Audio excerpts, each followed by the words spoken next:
আজ মায়ের আগমন, শুভ পঞ্চমী তিথি। আপনারা দেখতে পাচ্ছেন শহর থেকে গ্রাম সব জায়গাতেই কারিগররা ব্যস্ত মণ্ডপ তৈরি করতে। আমি বর্তমানে দাঁড়িয়ে আছি কাটলিছড়া চৌরঙ্গিতে। আপনারা দেখতে পাচ্ছেন এখানে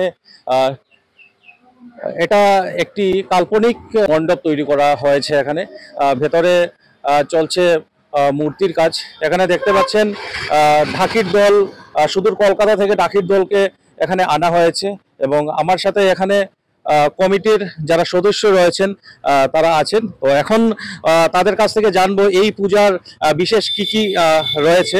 তো এই পূজাতে বিশেষ কি কি রয়েছে। আমি সর্বপ্রথম সবাইকে শারদীয় অভিনন্দন জানাই। আমাদের এই পূজা 55 বছরে পা দিচ্ছে।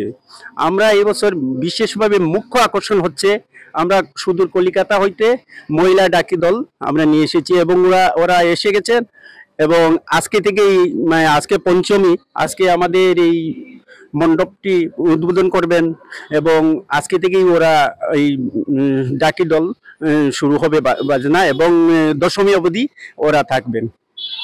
তো এবছর নিয়ে 55 বছরে পা দিয়েছে আমাদের কাটলিছড়া চৌরঙ্গি সার্বজনীন দুর্গাপূজা কমিটি এবং বিশেষ আকর্ষণ হিসেবে থাকছে সুদূর কলকাতা থেকে আগত ঢাকির দল। আমি একবার ওদের সাথে কথা বলবো। তো আমাদের এখানে এসে কিরকম লাগছে? হ্যাঁ, খুবই ভালো লাগছে। আমরা গতকাল কলকাতা থেকে এসেছি, আসাম কাটলিছড়া চৌরঙ্গি ক্লাবে আমরা মহিলা ঢাকি হিসাবে এসেছি। আমরা পঞ্চমী থেকে দশমী পর্যন্ত এখানে প্রোগ্রাম করব। আমাদের এখানে এসে খুবই ভালো লাগছে। তো পঞ্চমী থেকে দশমী অবধি হবে এখানে এই ঢাকির দল। এখানে ঢাকের আওয়াজে সবার মন জয় করবে। তো এখন আমরা একটু ওদের ঢাকের আওয়াজ একটু শুনবো। তো আমি ক্যামেরা পার্সনকে বলছি ওদের একটু ইয়ে করার জন্য।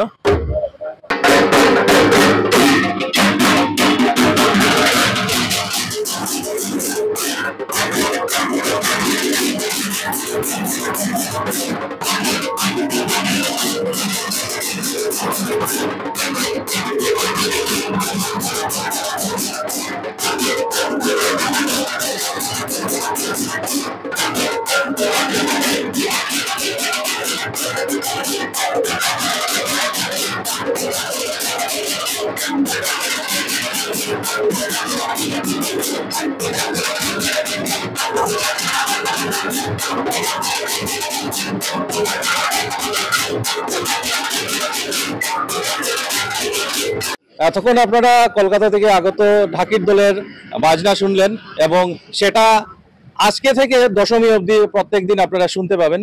তো কাটলিছড়া থেকে আমি মৃন্ময় শর্মা, NKTV বাংলা।